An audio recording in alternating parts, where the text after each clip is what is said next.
running, but not showing any data. Facebook isn't translating any data.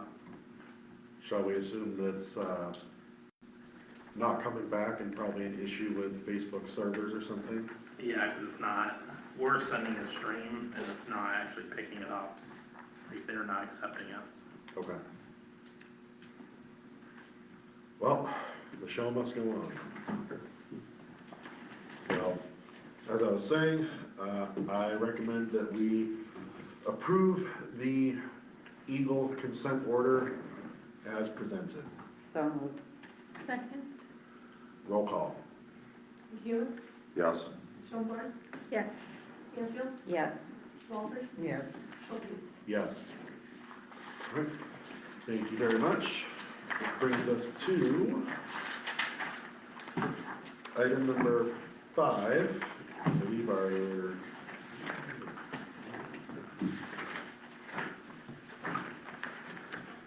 item number 5, our final piece of new business, which is the master plan update. So take it away. All right. Good evening, everybody. In front of you, you have a revised version of the master plan. I was taking a look at this last week and noticed that there are a few errors, so I'll specifically call those out right now. Page 25, the map was updated to the existing land use. Page 62, there was a future land use categories table missing, and then page 63, future land use map missing. Both of those were added. So page 25, 62, and 63 have been updated. So the master plan, the document contents consist of the community profile, the existing conditions, the public input process, the Parks and Recreation master plan, the land use master plan, future land use plan, zoning plan, and the action plan. I guess at this time I would open this up if anybody has questions, concerns, or suggested changes to the document. Okay. In which case, if you are happy with this document, I would recommend voting to distribute this document to the necessary agencies, which would start the 60-day review period.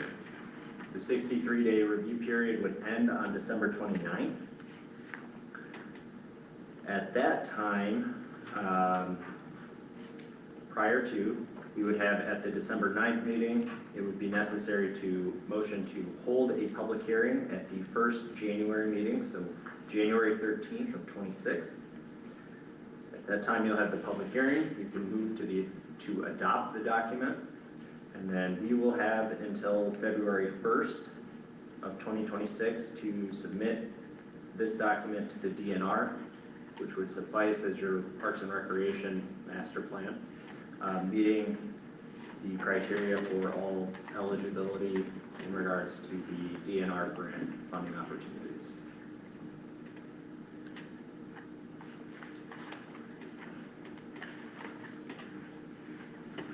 Well, are there any questions or comments from the council? I know. Yeah, there was at one point talk of expanding a different road out of the industrial park and didn't want it, no one was sure whether we could go Webberville Road or cut a road over to Elm Street, if memory serves me correctly.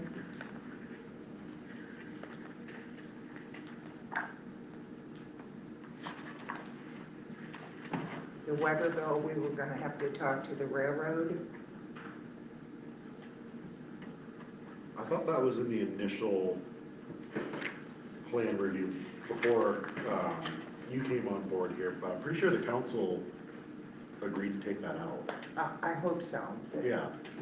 Yeah, I hope so, and especially cutting that road in over to Elm Street. It just wasn't feasible, so I think you guys took it out. We- Yeah. I was gonna say, I thought we Okay. fixed it also. Okay, because there's already a lot of traffic on Elm. Because I Truck think traffic. what you're referring to is on page 63. It's that black proposed road. Right, just Yeah. be Right. extending, the extension of Highview Drive, but, Yeah. I mean, that's proposed, doesn't mean it has to get No. done, and it would just be dead end with a turnaround. But that would be really only done if, you know, the business park were to be finished being built out.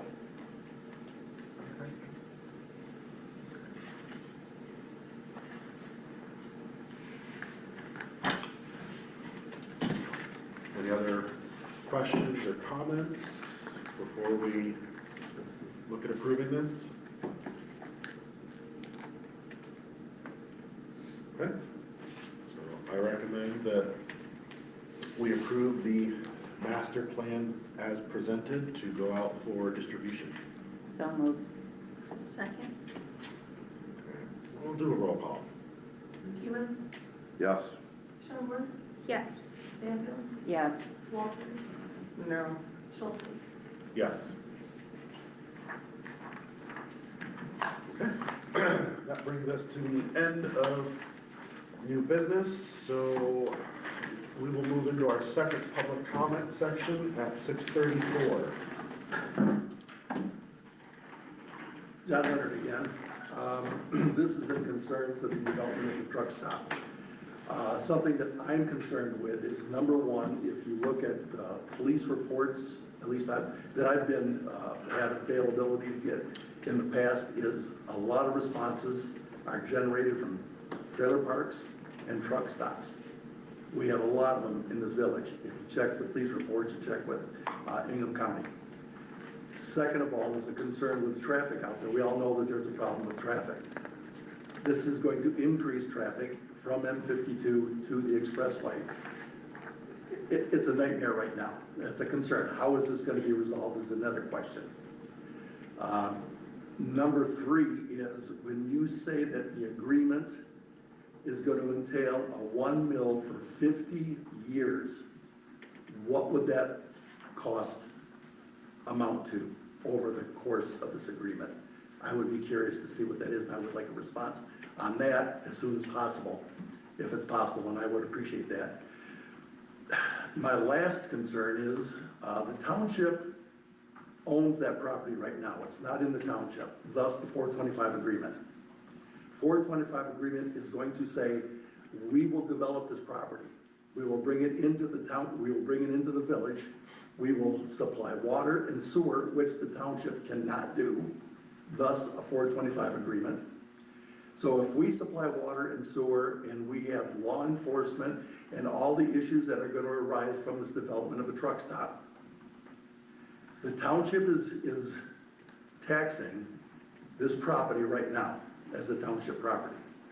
If we bring this into the village with a 425 agreement, they are still going to be capturing revenue from this property, even though it will be developed, whatever the cost is going to increase or the tax return to them.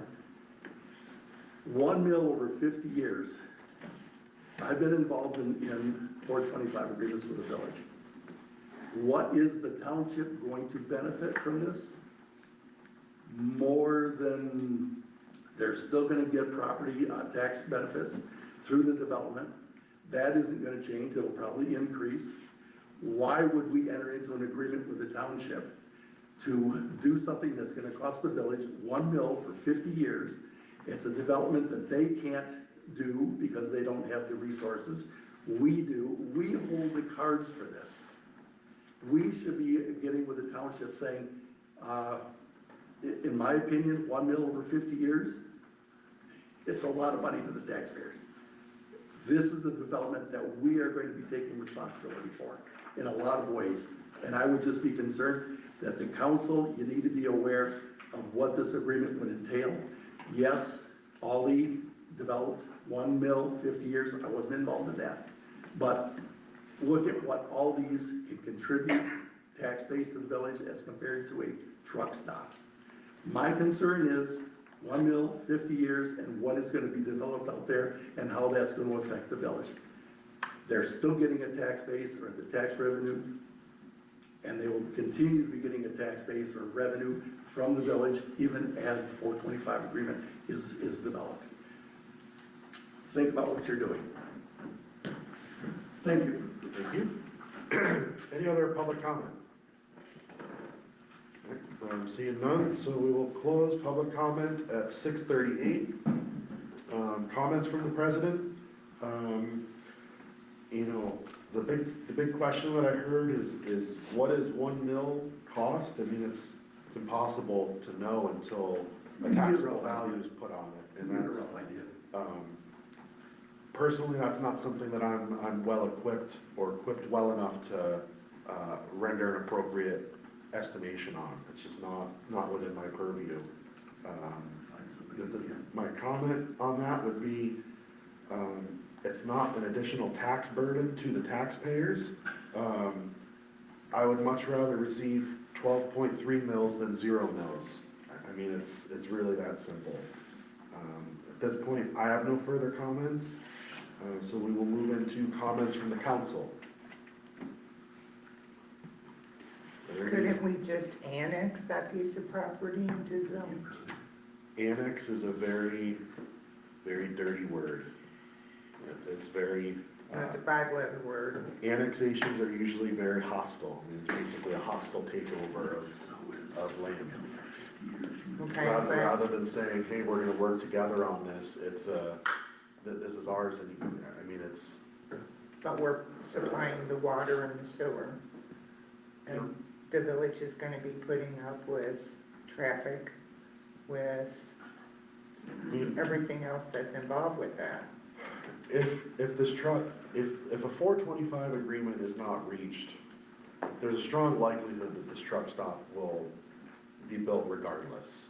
And at which point, the village will have zero say or zero control over the land uses, ordinance enforcement. So this is just my opinion, but I would much rather have that control over it, as well as a 425 to, you know, that would be a huge tax revenue generator for the village. And that doesn't just help the village, that helps the schools, that helps the residents, you know.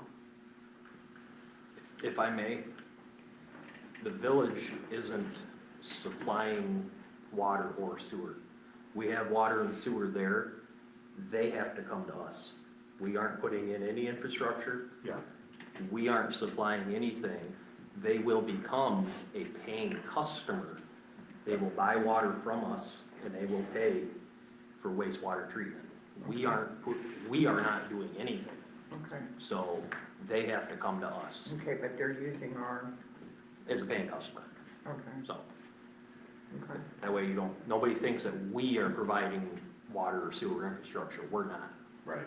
But I know you've been asked before, you feel that our systems can handle this. Very easily. It's not gonna tax what we have as far as, It'll actually improve our water system because we'll be moving more water. Instead of having what we call stagnation period, where the water's just sitting, we'll be moving more water, which is a good thing for our water system as a whole.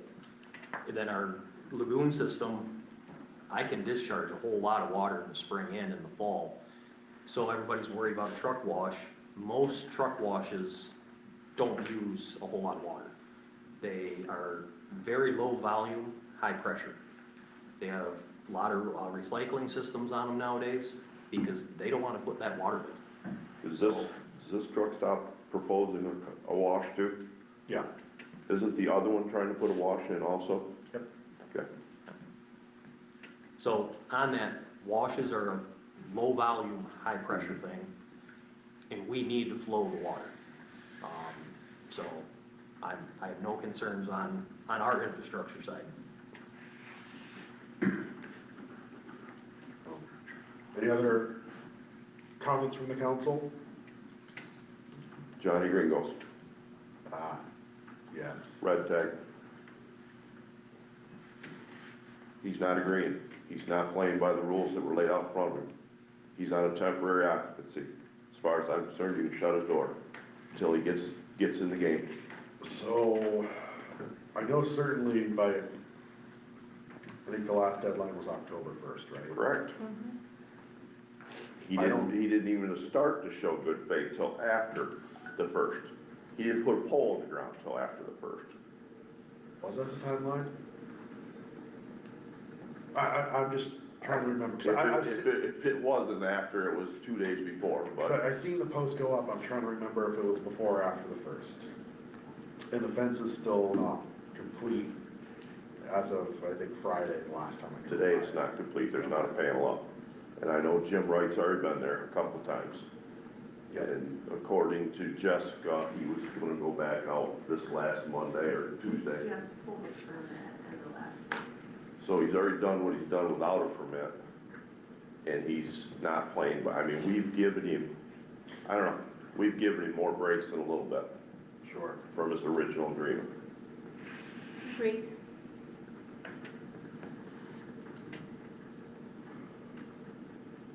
Well, We don't do something, everybody comes in this town, is gonna just figure out they can run us over.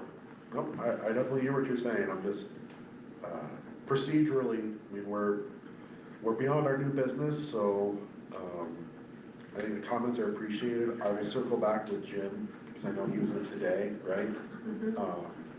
See where he is at, and then I think it would be more appropriate, based on my discussion with Jim, we can look at having an agenda item added to our next meeting to take action on it. But I think for the sake of this meeting, we are beyond a point where it would be appropriate to do that.